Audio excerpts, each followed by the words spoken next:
ॐ श्री गणेशाय नमः। हरिः ॐ। नमस्ते गणपतये।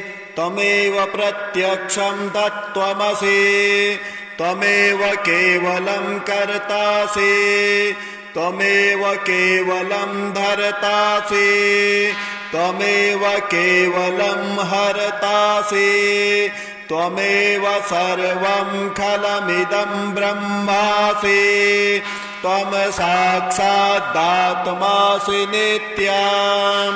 ऋतं वच मे सत्यं वच मे अवत्वं माम् अववक्तारम् अवश्रोतारम् अवदातारम् अवधातारम् अवानुच्चानमवशिष्याम् अवपश्चातात्ता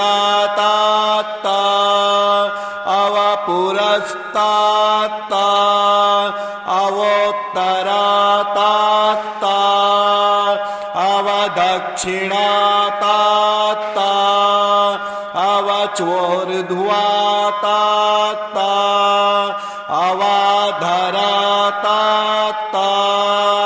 सर्वतो मां पाहि पाहि समन्तात्ता।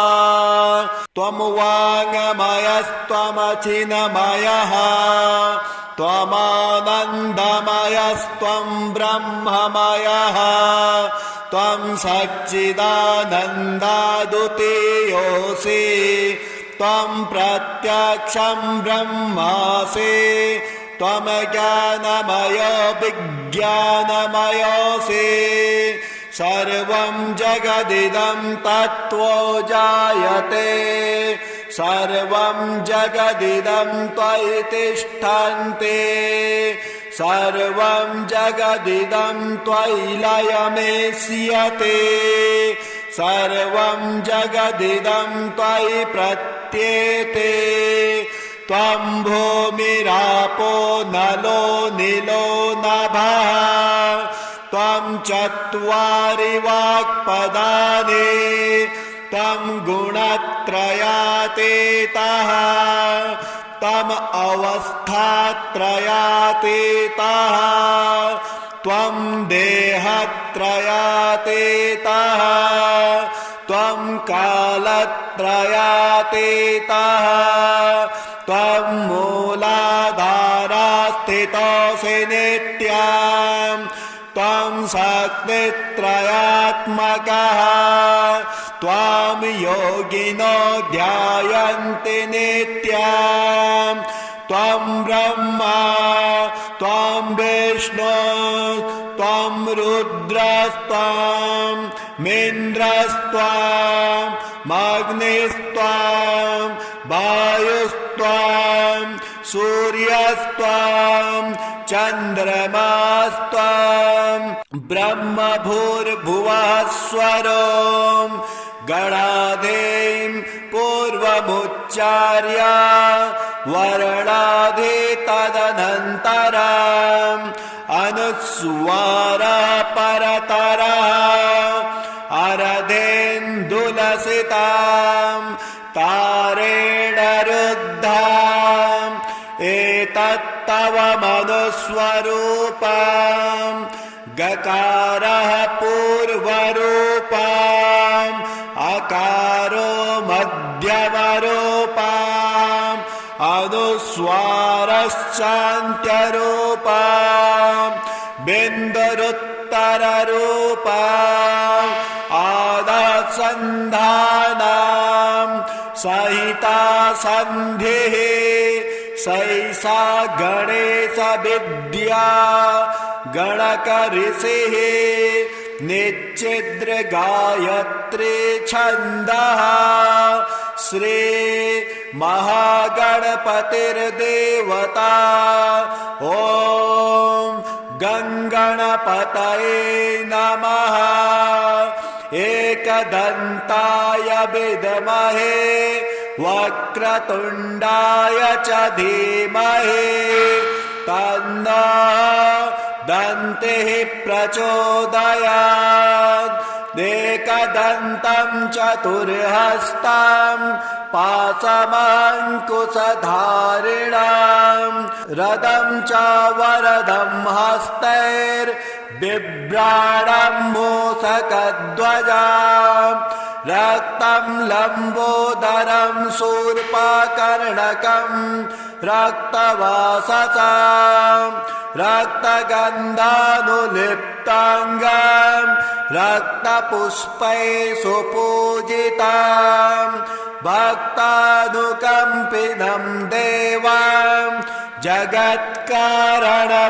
जगत्कारणमच्युताम् आविर्भूतं च सृष्ट्यादौ प्रकृतेः पुरुषात् पराम् एवं ध्यायन्ति यो नित्यं स योगी योगिनां वरः ॐ नमो व्रातपतये नमो गणपतये नमः प्रमथपतये नमस्तेऽस्तु लम्बोदराय एकदन्ताय विघ्नविनाशिने शिवसुताय श्रीवरदमूर्तये नमः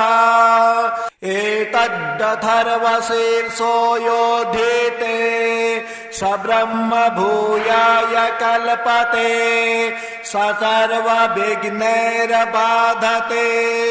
स सर्वतः सुखमेधते स पञ्चमहापातकोपातप्रमुच्यते सायमधियान दिवस्कृतं पापं नाशयते प्रातर्धियानो रात्रे कृतं पापं नाशयते सायं प्रातः प्रमुज्यानो अपापो भवते धर्मार्थकाममोक्षं च विन्दते इदमतर्वशिष्यमसस्याय न देयं यो यदि मोहाद्दास्यते स पापेया न भवते सहस्रावर्तनाद्यं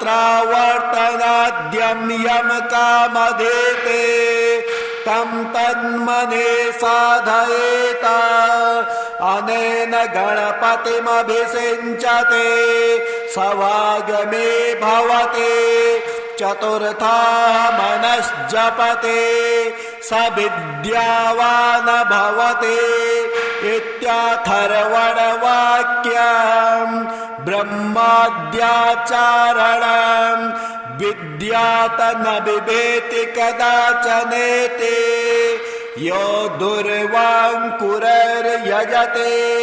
स वैष्णवोपमो भवते यो लार्यजते स यशोवान् भवते स मेधावान् भवते यो मोदकसहस्रेण यजते स वाञ्छितफलमवाप्नोति यः साज्यं समभिर्यजते स सर्वं लभते स सर्वं लभते अष्टौ ब्राह्मणान् सावय गृहीत्वा सूर्यवर्चस्वी भवते सूर्यग्रहे महानद्यां प्रतिमा सन्निधौ वा जपत्वा सिद्धमन्त्रो भवते महाविघ्नात् प्रमुच्यते महादोषात् प्रमुच्यते महापापात् प्रमुच्यते महाप्रत्यवायात् प्रमुच्यते स सर्वविद्भवते स सर्वविद्भवते य एवं वेदः ॐ भद्रं कर्णेभिः शृणुयामद्देवाः भद्रं पश्येमाक्षभिर्जयत्राः स्थिरैरङ्गैस्तिष्ठुवागुंस्वस्तनो बिर्भ्यसे महि देवहितं जदायुः स्वस्ति न इन्द्र वृद्धश्रवाः स्वस्ति नः पूषा विश्ववेदाः स्वस्ति नस्तार्क्ष्यो अरिष्टनेमिः स्वस्ति नो बृहस्पतिर्दधातु ॐ शान्तिः शान्तिः शान्तिः। ॐ श्रीगणेशाय नमः।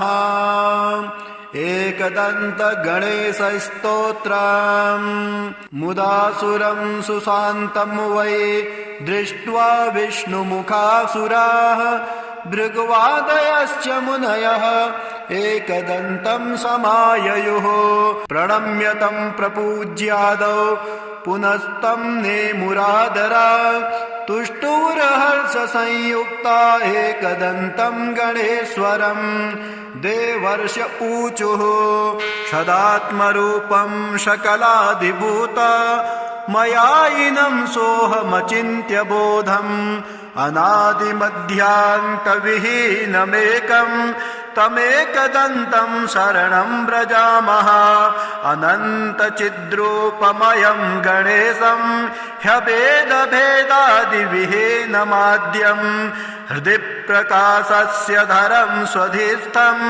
तमेकदन्तं शरणं व्रजामः विश्वादिभूतं हृदि योगिनां वै प्रत्यक्षरूपेण बिभान्तमेकं सदा निरालम्ब समाधिगम्यं तमेकदन्तं शरणं व्रजामः स्वबिम्बभावेन विलासयुक्तं बिन्दुस्वरूपं रचिता स्वमाया तस्यां स्ववीर्यं प्रददाति यो वै तमेकदन्तं शरणं व्रजामः त्वदीयवीर्येण समर्थभूता मया तया संरचितं च विश्वं नादात्मकं ह्यात्मतया प्रतीतं तमेकदन्तं शरणं व्रजामः त्वदीयसत्ताधरमेकदन्तं गणेशमेकं त्रयबोधितारं सेवन्त आपुस्तमजं त्रिसंस्थास्तमेकदन्तं शरणं व्रजामः ततस्त्वया प्रेरित एव नादस्तेनेदमेकं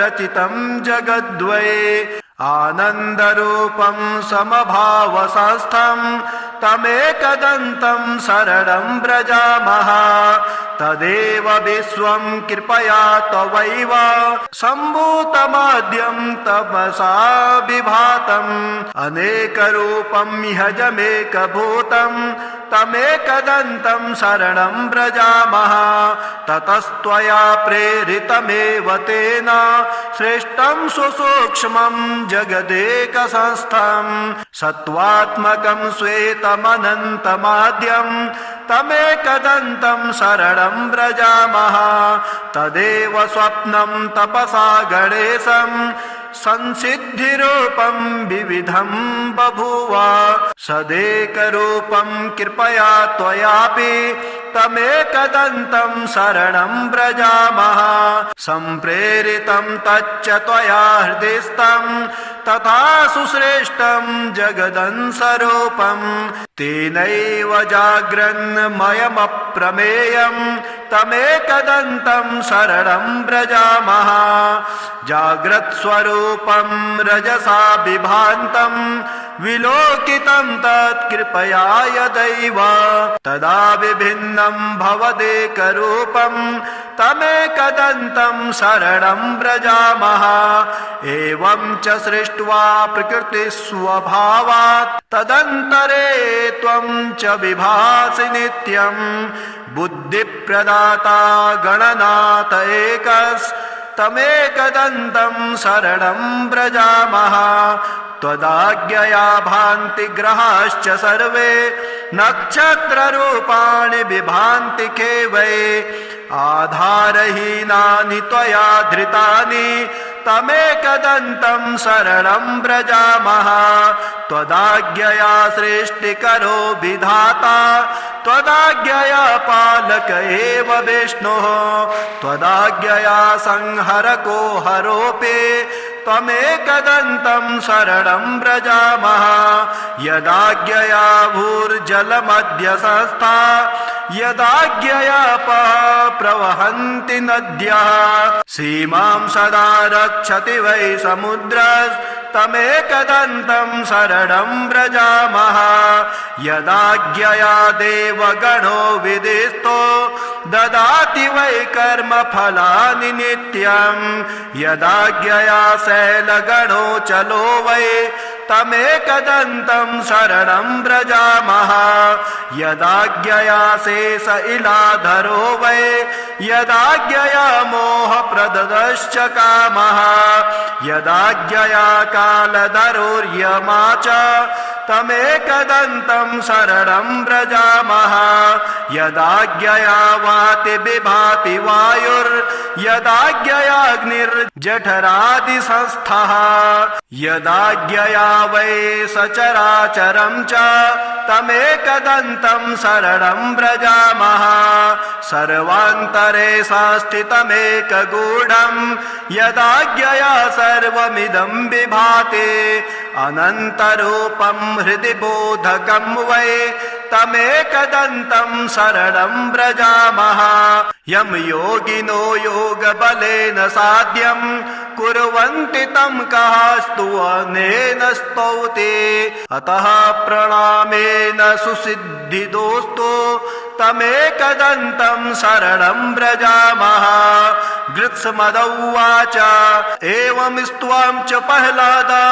देवाः समनुयश्च वै तूष्णीं भावं प्रपद्यैव ननृतुर्हर्षसंयुताः शतानुवाच प्रीतात्मा एकदन्तं स्तवेन वै जगादतान् महाभागान् देवर्षीन् भक्तवत्सलः एकदन्त उवाच प्रसन्नोऽस्मि च स्तोत्रेण सुरासर्षिगणः किल वृणध्वं वरदोऽहं वो दास्यामि मनसेप्सिताम् भवत्कृतं मदीयं वै स्तोत्रं प्रीतिप्रदं मम भविष्यन्ति न सन्देहः सर्वसिद्धिप्रदायकम् यं यमिच्छन्ति तं तं वै दास्यामि स्तोत्रपाठतः पुत्रपौत्रादिकं सर्वं लभते धनधान्यकम् गजस्वादिकमत्यन्तं राजभोगं लभे ध्रुवम्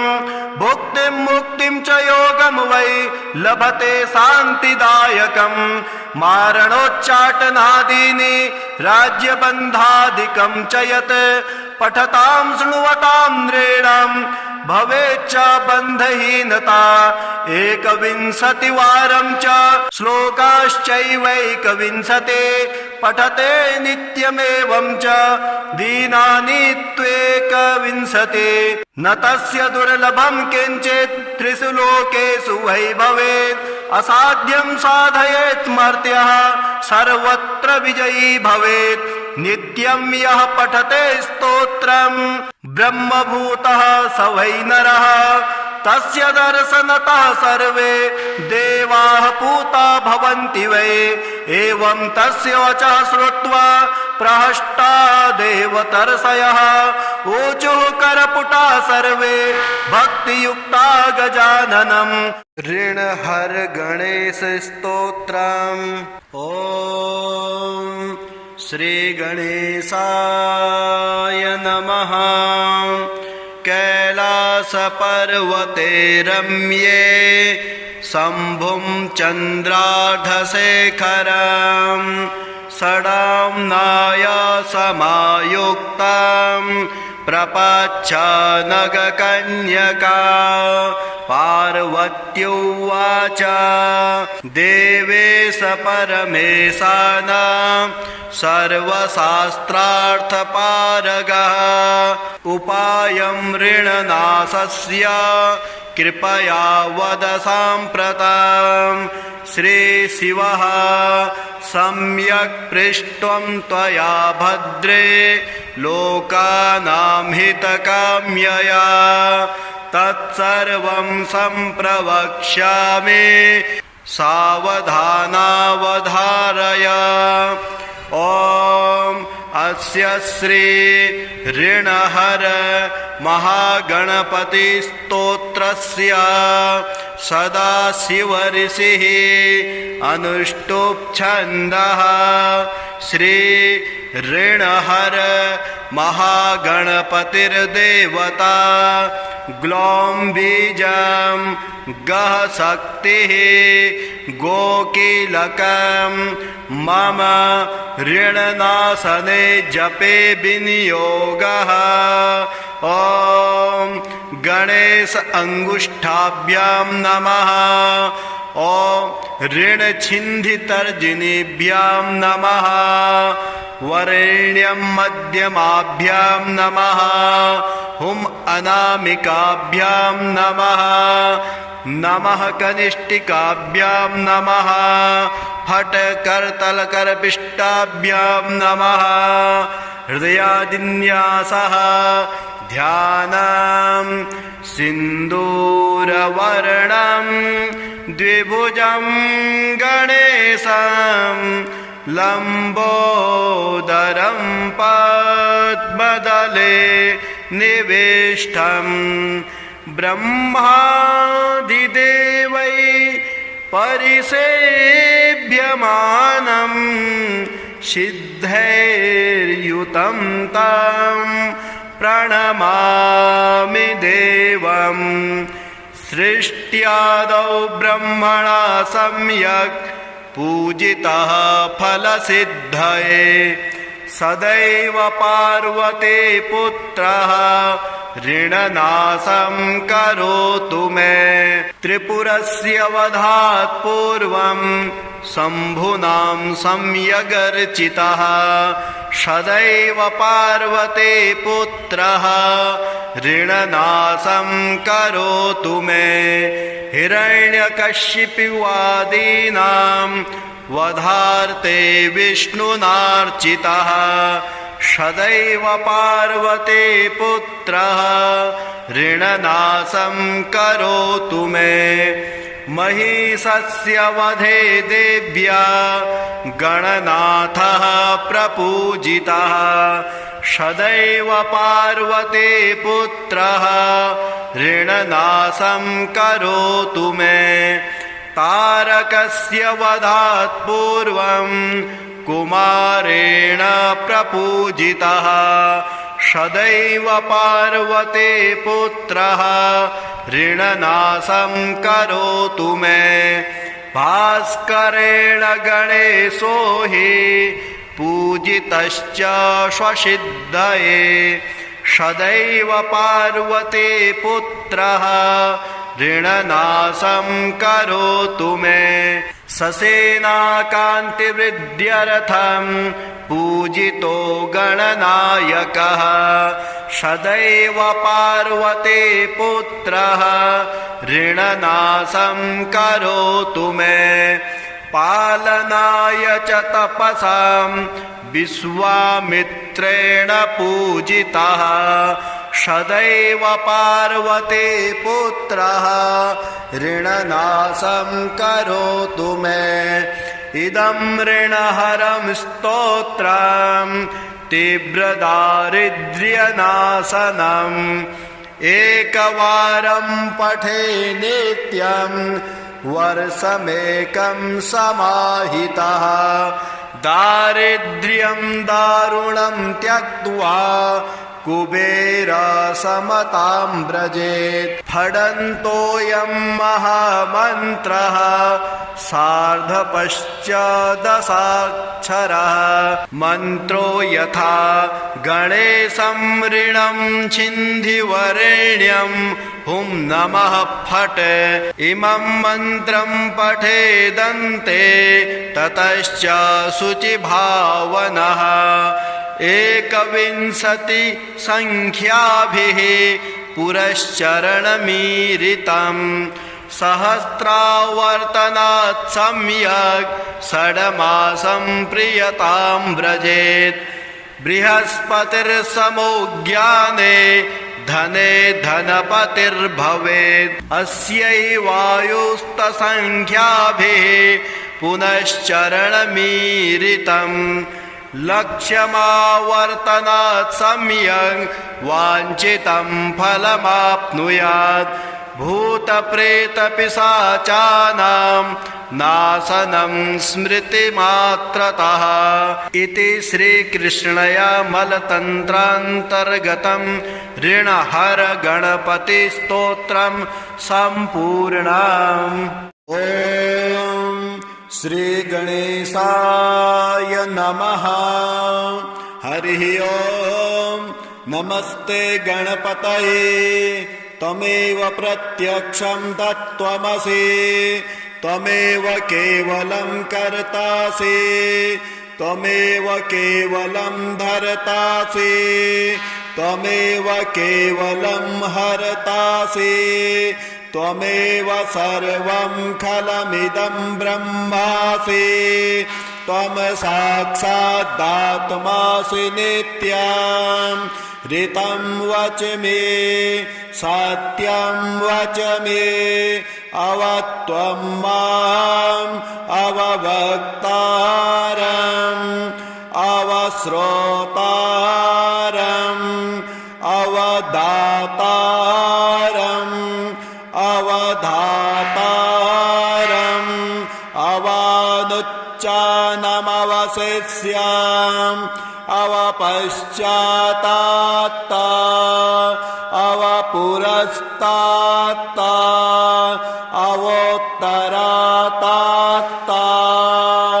अवदक्षिणातात्ता अवचोर्ध्वातात्ता अवाधरातात्ता सर्वतो मां पाहि पाहि समन्तात्ता।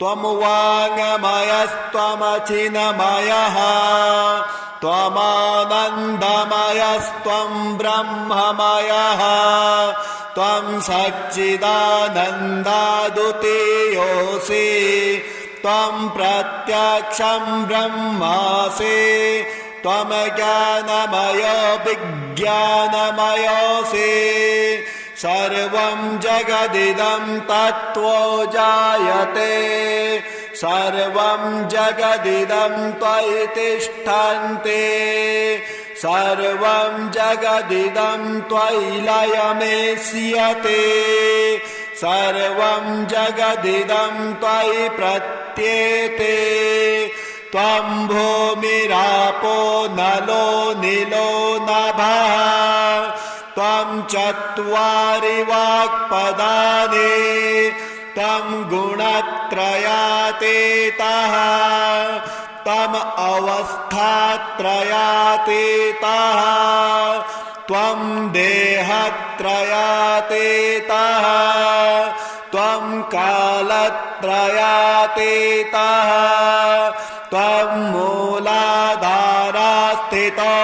नित्यम् त्वं शक्तित्रयात्मकः त्वां योगिनो ध्यायन्ति नित्यम् त्वं ब्रह्मा त्वं विष्णु त्वं रुद्रस्त्वं मिन्द्रस्त्वं अग्निस्त्वं वायुस्त्वं सूर्यस्त्वं चन्द्रमास्त्वं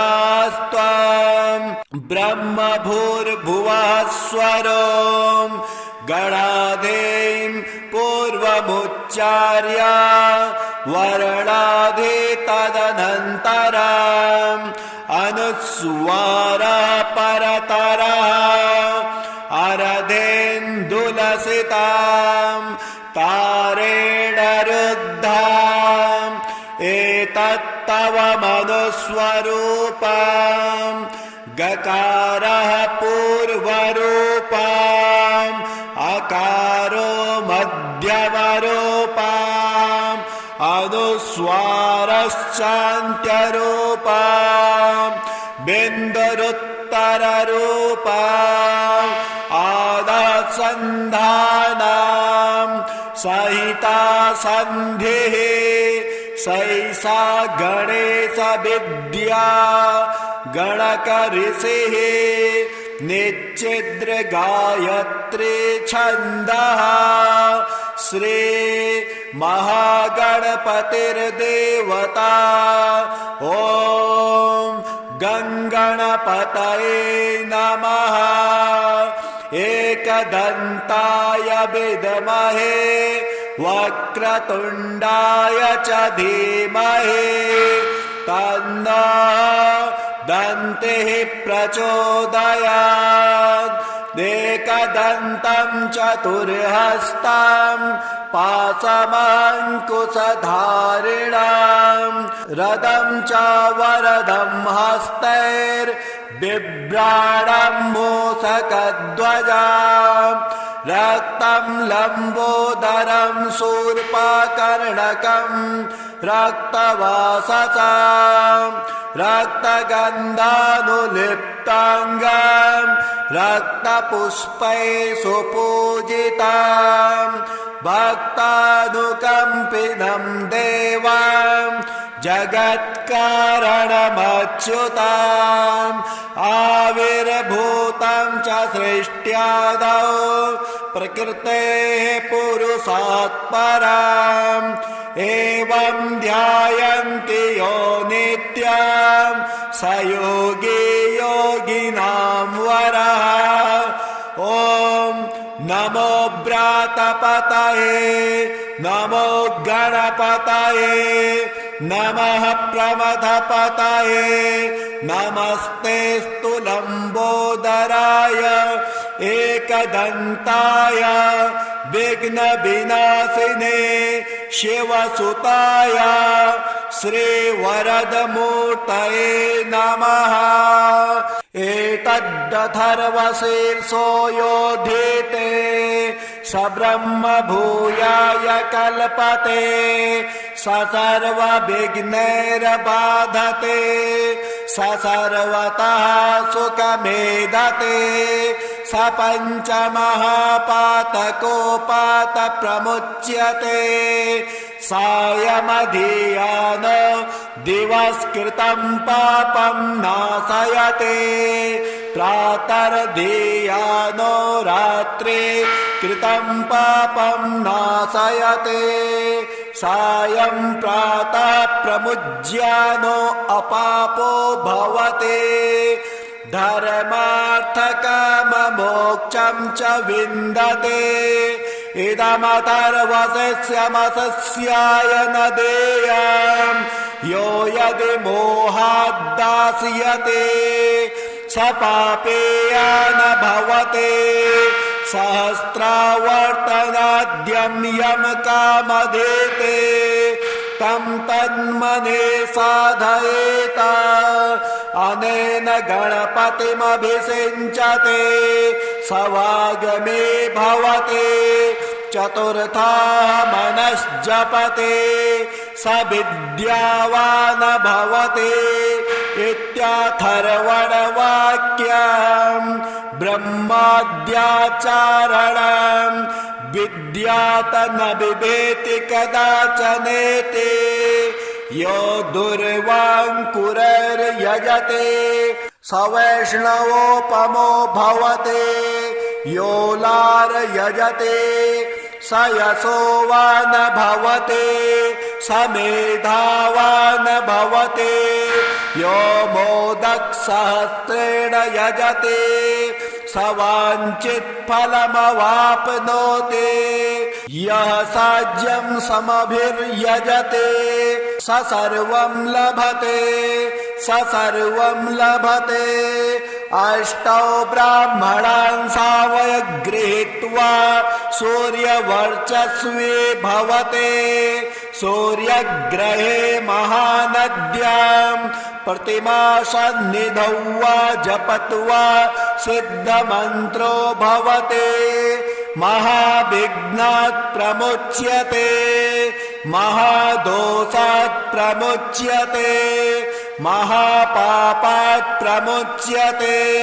महाप्रत्यवायात् प्रमुच्यते सर्वविद्भवते सर्वविद्भवते य एवं वेदः।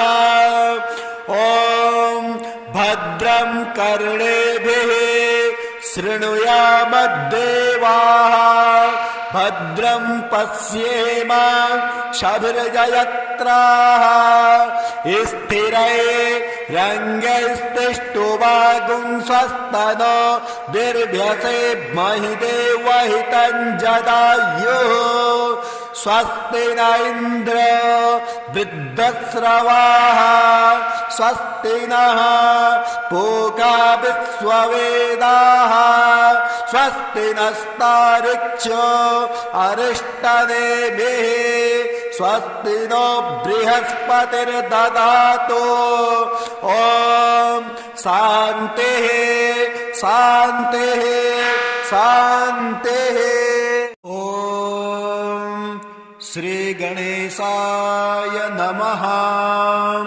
एकदन्त गणेश स्तोत्रम् मुदासुरं सुशान्तं वै दृष्ट्वा विष्णुमुखासुराः भृगुवादयश्च मुनयः एकदन्तं समाययुः।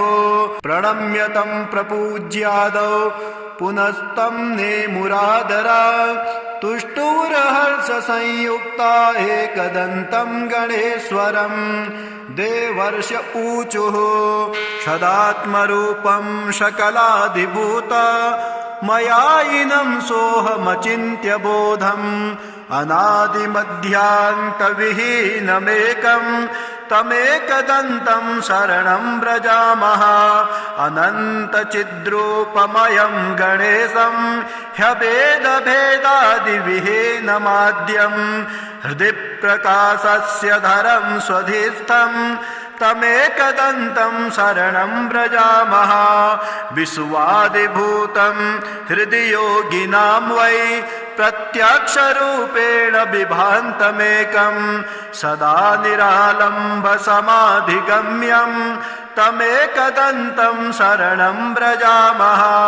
स्वबिम्बभावेन विलासयुक्तं बिन्दुस्वरूपं रचिता स्वमाया तस्यां स्ववीर्यं प्रददाति यो वै तमेकदन्तं शरणं व्रजामः।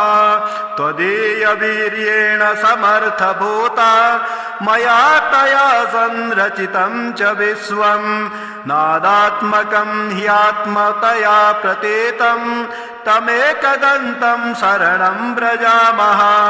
त्वदीयसत्ताधरमेकदन्तं गणेशमेकं त्रयबोधितारं सेवन्त आपुस्तमजं त्रिसंस्थास्तमेकदन्तं शरणं व्रजामः।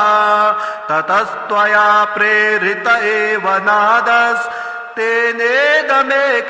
रचितं जगद्वै आनन्दरूपं समभावसंस्थं तमेकदन्तं शरणं व्रजामः।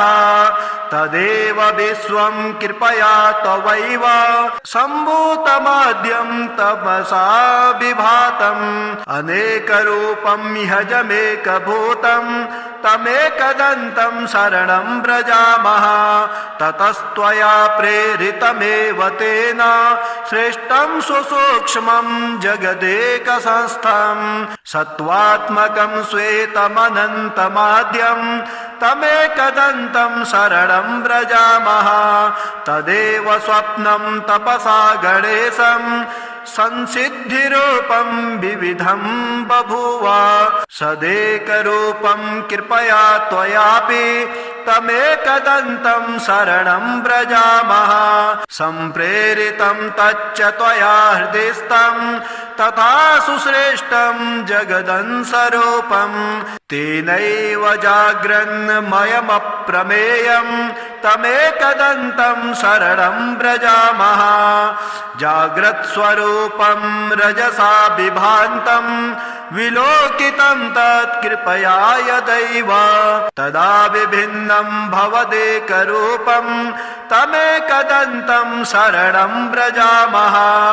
एवं च सृष्ट्वा प्रकृतिस्वभावात् तदन्तरे त्वं च विभासि नित्यं। बुद्धिप्रदाता गणनाथ एकस्तमेकदन्तं शरणं व्रजामः। त्वदाज्ञया भान्ति ग्रहाश्च सर्वे नक्षत्ररूपाणि विभान्ति केवै। आधारहीनानि त्वया धृतानि तमेकदन्तं शरणं व्रजामः। त्वदाज्ञया सृष्टिकरो विधाता त्वदाज्ञया पालक एव विष्णुः। त्वदाज्ञया संहरको हरोऽपि त्वमेकदन्तं शरणं व्रजामः। यदाज्ञया भूर्जलमध्य संस्था यदाज्ञया प्रवहन्ति नद्यः। सीमां सदा रक्षति वै समुद्रस्तमेकदन्तं शरणं व्रजामः। यदाज्ञया देवगणो विदिस्तो ददाति वै कर्मफलानि नित्यं। यदाज्ञया शैलगणो चलो वै तमेकदन्तं शरणं व्रजामः। यदाज्ञया शेष इलाधरो वै यदाज्ञया मोहप्रदश्च कामः। यदाज्ञया कालधरोर्यमा च तमेकदन्तं शरणं व्रजामः। यदाज्ञया वाति विभाति वायुर्यदाज्ञयाग्निर्जठरादिसंस्थः। यदाज्ञया वै सचराचरं च तमेकदन्तं शरणं व्रजामः। सर्वान्तरे संस्थितमेकगूढं यदाज्ञया सर्वमिदं विभाति। अनन्तरूपं हृदि बोधकं वै तमेकदन्तं शरणं व्रजामः। यं योगिनो योगबलेन साध्यं कुर्वन्ति तं कः स्तुवनेन स्तौति। अतः प्रणामेन सुसिद्धिदोस्तु तमेकदन्तं शरणं व्रजामः। गृत्समदौवाच एवं स्त्वां च प्रह्लाद देवा समनुयश्च वै तूष्णीं भावं प्रपद्यैव ननृतुर्हर्षसंयुताः। शतानुवाच प्रीतात्मा एकदन्तं स्तवेन वै जगादतान् महाभागान् देवर्षीन् भक्तवत्सलः।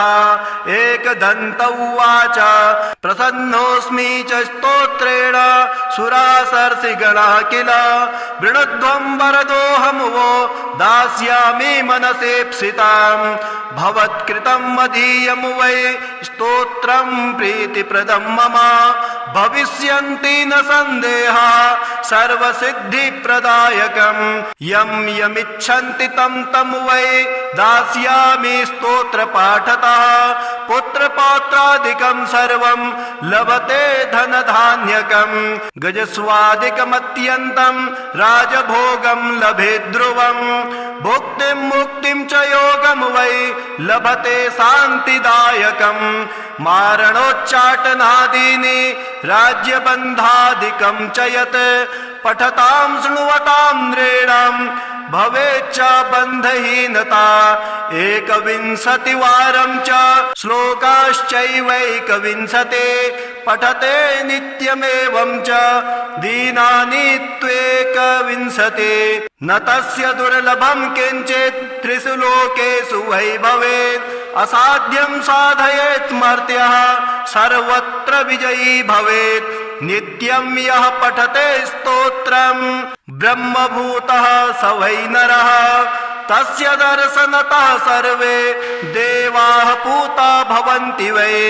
एवं तस्य वचः श्रुत्वा प्रहष्टा देवतर्षयः ऊचुः करपुटा सर्वे भक्तियुक्ता गजाननम्। ऋणहर गणेश स्तोत्रम्। ॐ श्री गणेशाय नमः। कैलासपर्वते रम्ये शम्भुं चन्द्रार्धशेखरं षडाम्नाय समायुक्तं प्रपच्छनगकन्यका पार्वत्युवाच देवेश परमेशानां सर्वशास्त्रार्थपारगः उपायं ऋणनाशस्य कृपया वद साम्प्रतं श्रीशिवः सम्यक् पृष्ट्वं त्वया भद्रे लोकानां हितकाम्यया तत्सर्वं सम्प्रवक्ष्यामि सावधानावधारय। ॐ अस्य श्री ऋणहर महागणपतिस्तोत्रस्य सदाशिवऋषिः अनुष्टुप् छन्दः श्री ऋणहर महागणपतिर्देवता ग्लौं बीजं गः शक्तिः गोकीलकं मम ऋणनाशने जपे विनियोगः। ॐ गणेश अंगुष्ठाभ्यां नमः। ॐ ऋणछिन्धितर्जनीभ्यां नमः। वरेण्यं मध्यमाभ्यां नमः। हुं अनामिकाभ्यां नमः।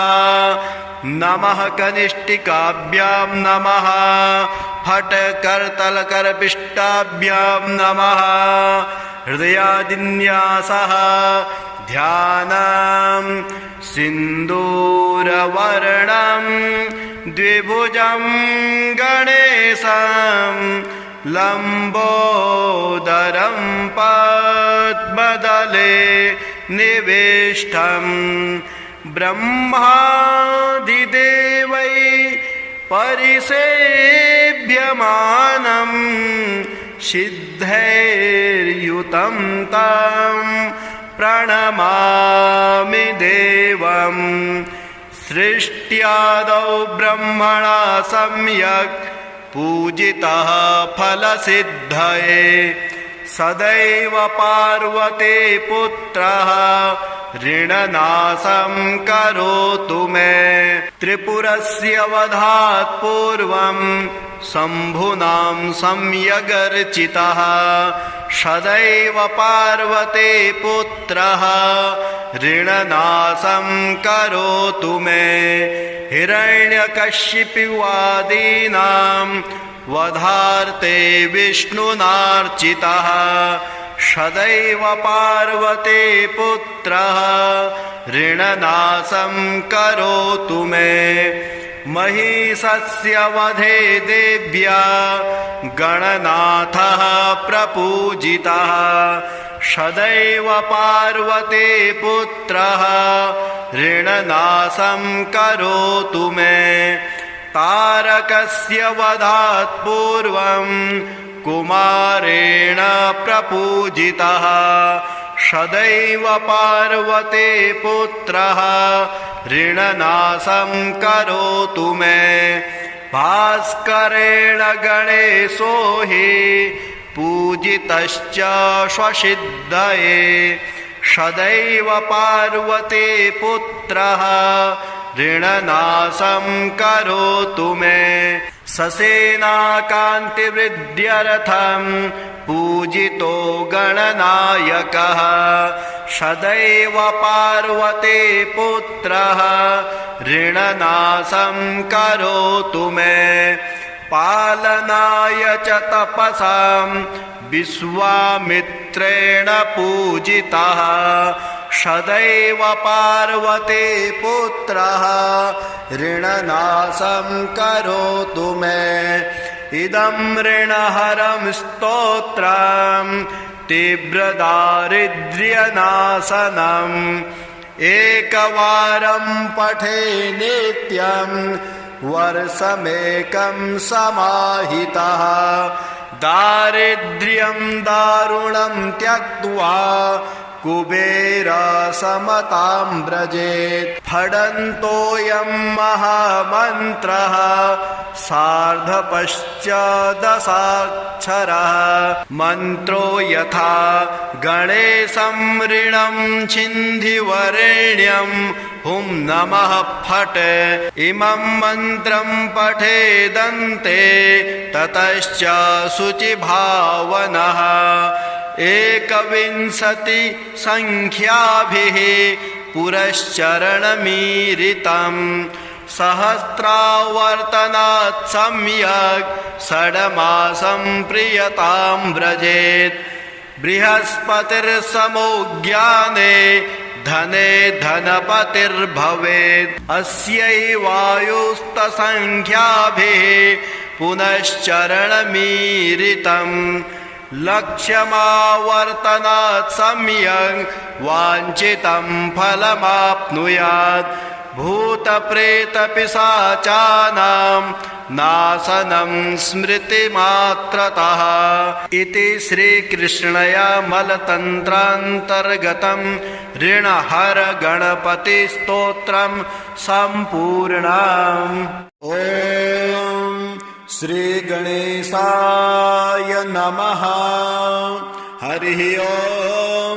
नमस्ते गणपतये त्वमेव प्रत्यक्षं तत्त्वमसि त्वमेव केवलं कर्तासि त्वमेव केवलं धर्तासि त्वमेव केवलं हर्तासि त्वमेव सर्वं खलमिदं ब्रह्मासि त्वं साक्षादात्मासि नित्यं ऋतं वच मे सत्यं वच मे अवत्वं माम् अववक्तारम्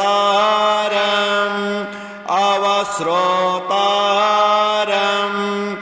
अवदातारम् अवधातारम् अवानुच्चानमवशिष्याम् अवपश्चातात्ता अवपुरस्तात्ता अवोत्तरातात्ता अवदक्षिणातात्ता अवचोर्ध्वातात्ता अवाधरातात्ता सर्वतो मां पाहि पाहि समन्तात्ता त्वं वाङ्मयस्त्वमचिन्मयः त्वमानन्दमयस्त्वं ब्रह्ममयः त्वं सच्चिदानन्दाद्वितीयोऽसि त्वं प्रत्यक्षं ब्रह्मासि त्वं ज्ञानमय विज्ञानमयोऽसि सर्वं जगदिदं तत्त्वो जायते सर्वं जगदिदं त्वयि तिष्ठन्ति सर्वं जगदिदं त्वयि लयमेष्यते सर्वं जगदिदं त्वयि प्रत्येते त्वं भूमिरापो नलो नीलो नभः त्वं चत्वारि वाक्पदानि त्वं गुणत्रयातीतः त्वम् अवस्थात्रयातीतः त्वं देहत्रयातीतः त्वं कालत्रयातीतः त्वं मूलाधारस्थितोऽसि नित्यं त्वं शक्तित्रयात्मकः त्वां योगिनो ध्यायन्ति नित्यं त्वं ब्रह्मा त्वं विष्णु त्वं रुद्रस्त्वं मिन्द्रस्त्वं अग्निस्त्वं वायुस्त्वं सूर्यस्त्वं चन्द्रमास्त्वं ब्रह्म भूर्भुवः स्वरो गणाधिं पूर्वमुच्चार्य वर्णाधि तदनन्तरम् अनुस्वारः परतरः अरधेन्दुलसिताम् तारेण रुद्धाम् एतत्तव मनुस्वरूपम् गकारः पूर्वरूपम् अकारो मध्यमरूपम् अनुस्वारश्चान्त्यरूपम् बिन्दुरुत्तररूपम् आदासन्धानम् सहिता सन्धिः सैषा गणेश विद्या गणकऋषिः निच्छिद्र गायत्री छन्दः श्री महागणपतिर्देवता ॐ गङ्गणपतये नमः एकदन्ताय विद्महे वक्रतुण्डाय च धीमहि तन्नः दन्तिः प्रचोदयात् एकदन्तं चतुर्हस्तं पाशमङ्कुशधारिणं रदं च वरदं हस्तैर्बिभ्राणं मूषकध्वजम् रक्तं लम्बोदरं शूर्पकर्णकं रक्तवाससं रक्तगन्धानुलिप्ताङ्गं रक्तपुष्पैः सुपूजितं भक्तानुकम्पिनं देवं जगत्कारणमच्युतम् आविर्भूतं च सृष्ट्यादौ प्रकृतेः पुरुषात् परम् एवं ध्यायन्ति यो नित्यं स योगी योगिनां वरः ॐ नमो व्रातपतये नमो गणपतये नमः प्रमथपतये नमस्तेऽस्तु लम्बोदराय एकदन्ताय विघ्नविनाशिने शिवसुताय श्रीवरदमूर्तये नमः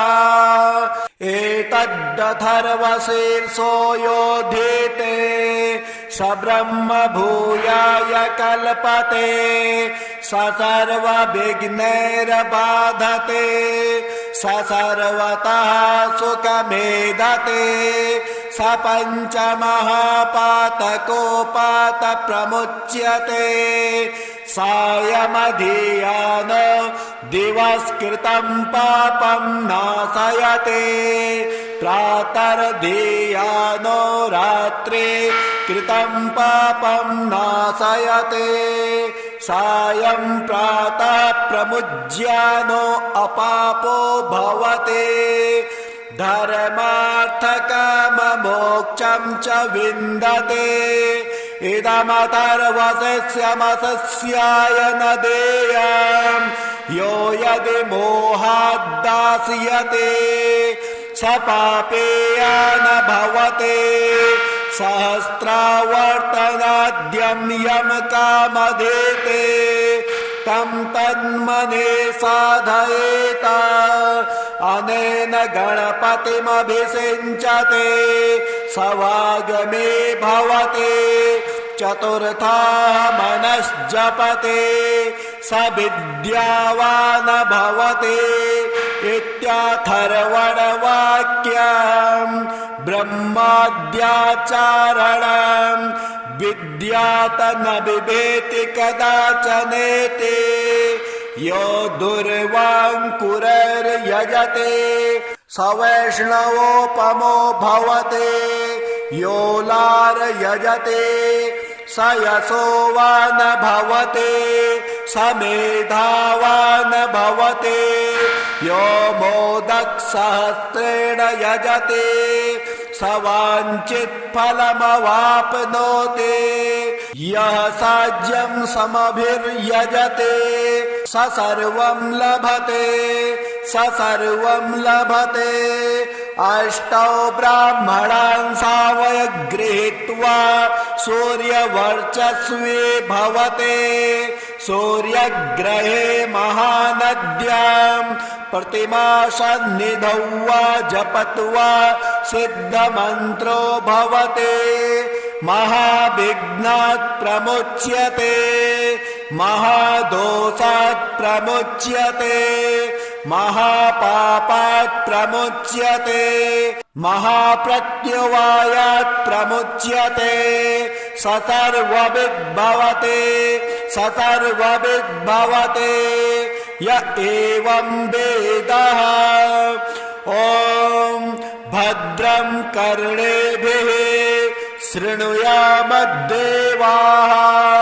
भद्रं पश्येमाक्षभिर्जयत्राः स्थिरैरङ्गैस्तिष्ठुवागुंस्वस्तनो दीर्घसेमहि देवहितं जदायुः स्वस्ति न इन्द्र वृद्धस्रवाः स्वस्ति नः पूषा विश्ववेदाः स्वस्ति नस्तार्क्ष्यो अरिष्टनेमिः स्वस्ति नो बृहस्पतिर्दधातु ॐ शान्तिः शान्तिः शान्तिः।